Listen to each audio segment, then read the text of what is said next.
Even with all our modern theories, the nature of gravity is still such a mystery to us. What is it? Where does it come from? Unfortunately, if you ask YouTube these questions, you're going to get some wrong answers. Some very wrong answers. Almost as mysterious as the origins of gravity are the origins of this popular yet confoundingly incorrect explanation.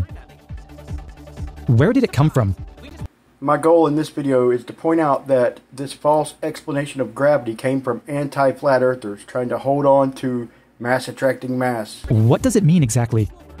And what can we learn about the actual nature of gravity from it? This is Dialect with the true cause of gravity. Understanding general relativity is no easy feat. The central concept it relies upon, curvature, though mathematically well-defined, often eludes clear interpretation.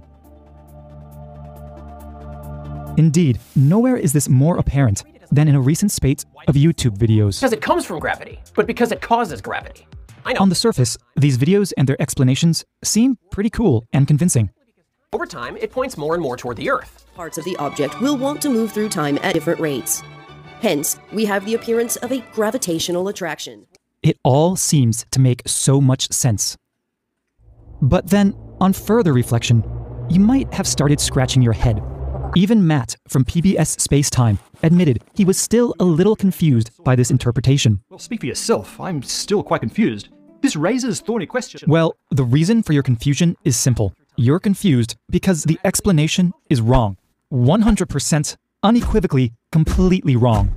It's astounding that not one of these videos did their homework properly, because this entire interpretation, with its multitude of YouTuber proponents and its millions of beguiled viewers, comes undone with just a few simple considerations. This is exactly what happens when people listen to anti-flat earthers like MC Toon and Fight the Flat Earth. They go around parroting incorrect explanations of Einsteinian gravity because they don't like the way it does in debates. So all of these videos that Dialect is referencing is just them trying to come up with fancy ways to hold on to mass attracting mass. And I'm going to show evidence that the physics community is very aware of the flat earth debate. There are three different phenomena under consideration here: curvature, gravity, and gravitational attraction. Now, in Newtonian physics, gravitational attraction and gravity are one and the same thing. Masses are the source of a gravitational force, gravity, which thereby causes gravitational attraction. In general relativity, however, gravitational attraction is only an apparent phenomenon. It's fake. Meanwhile, gravity and curvature become one and the same thing. Where you have accelerating frames of reference, you have apparent gravitational attraction. So the first important takeaway here is that this apparent gravitational attraction is not gravity. Okay, general relativity doesn't consider gravity a local phenomenon. When he mentions an accelerating frame of reference, he's mentioning you on the ground. Anti-flat earthers have tried to hang on to the Cavendish experiment and equivocate Einsteinian and Newtonian gravity when they're fundamentally incompatible. Half of these videos don't understand whether they're trying to explain the cause of apparent gravitational attraction or the cause of actual gravity, i.e. space-time curvature. Being separate phenomena, these two concepts actually require separate explanations. And we'll get to that later. But at the moment, this doesn't matter, because none of these videos succeed at explaining either phenomenon. They're all wrong on all counts. Pay attention, Globers. Okay, it's not a local phenomenon. Mass isn't causing gravity. Okay, gravity doesn't cause the bending of space-time. The bending of space-time is gravity in your model. They're all wrong on all counts. I've been having a back and forth, as I'm sure most of you are aware, with Sleeping Warrior. One of the specifics he's been talking about is an article written by the gentleman that I am speaking with today, Mr. George Musser, who is a contributing editor for Scientific America. George, would you just like to take a few minutes to introduce yourself? So as you said, I'm a contributing editor for Scientific American magazine. I was a senior editor there for a number of years, actually for almost 15 years, on the topics of fundamental physics and space science. I've really been branching out in my scientific interests to other domains of physical science, and specifically fundamental physics, our understanding of gravity, of the attempts to build a quantum theory of gravity, and quantum mechanical principles, understanding what quantum physics is telling us about the nature of reality. Excellent. Obviously, you've had a passion for science most of your life, I assume. What did you think when I first contacted you and said about the fact that there's a bunch of people that think the Earth is flat? Well, I mean, I had, of course, known about the people who think that the Earth is flat. It's well known in the media, and I've talked to people, colleagues, about it. I'm a little perplexed by it.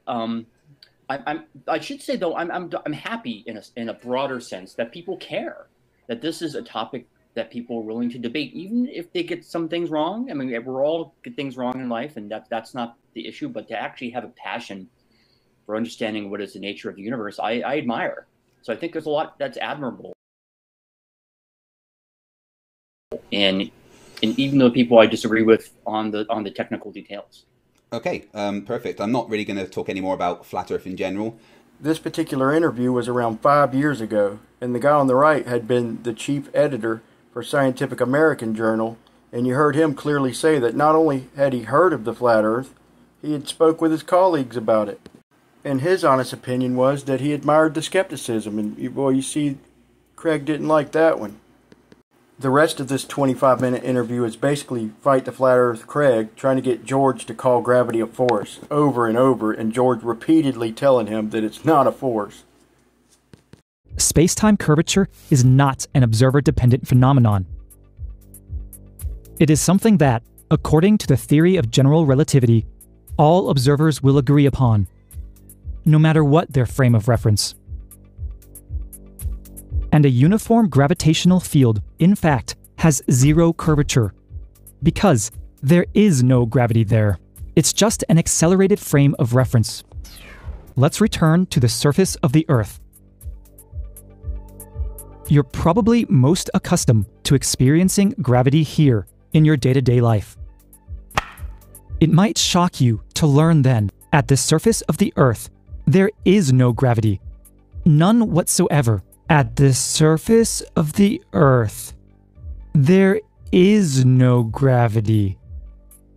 None whatsoever. The reason the apple falls to the Earth is due to the fact that you, the observer, are accelerating upward. You, the observer, are accelerating upwards through space at 9.8 meters per second squared.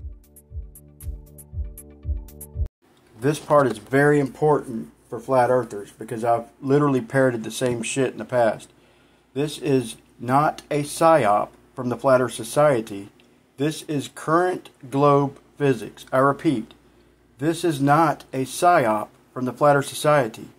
This is them arguing from within current physics and holding their feet to the fire.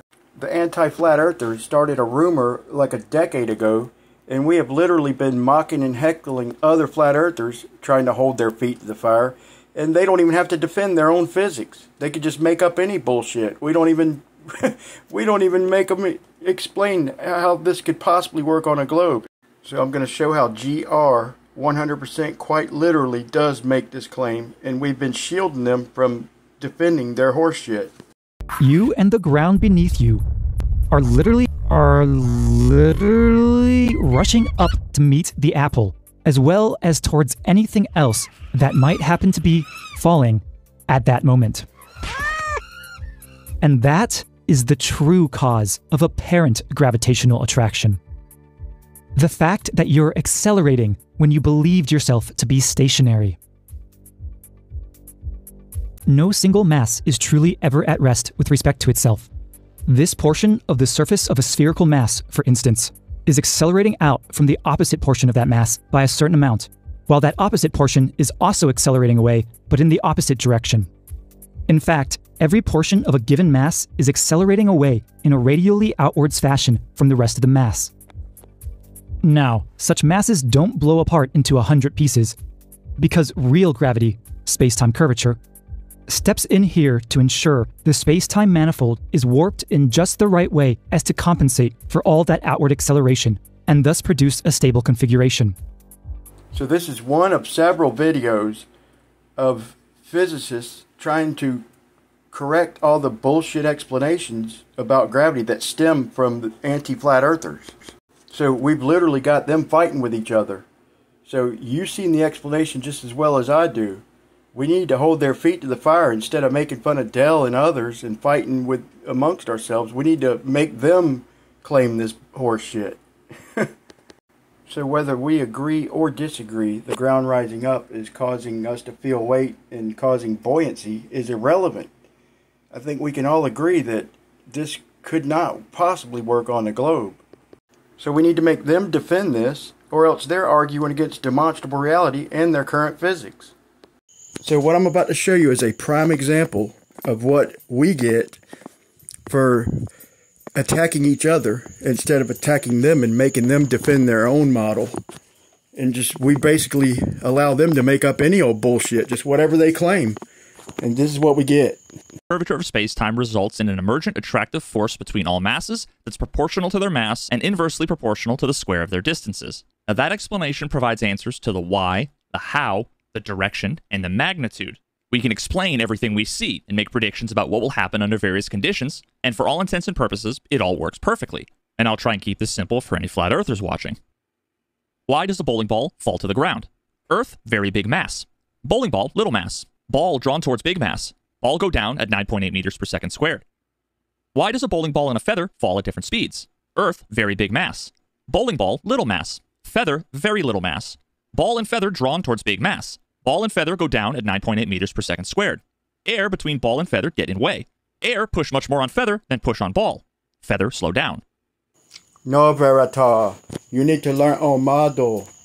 Ground right up meet bowling ball. Bowling ball fall, no gravity. Ground right up meet feather. Feather fall, no gravity.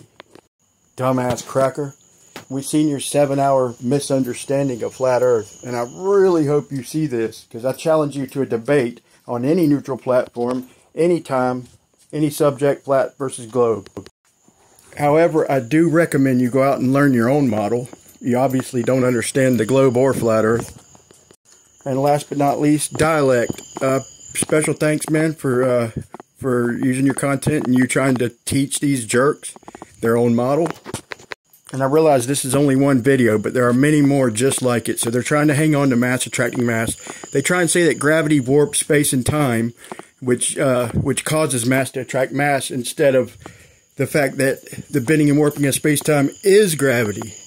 No matter what we tell them, they just don't get it, dialect. But there's your origin, man. Mystery solved, buddy. In promoting this idea, all these YouTubers somehow managed to completely forget the basic fundamentals of general relativity. They're obviously not unintelligent individuals, so that leaves a whole new mystery. Where did this explanation come from? Ready? Watch. As you can see, it's just a simple coordinate transformation. Specifically, it's a coordinate transformation mapping a parabola to a straight line. Everyone has confused for either actual space-time curvature or apparent gravitational attraction. So basically, all of YouTube got tricked by a coordinate transformation.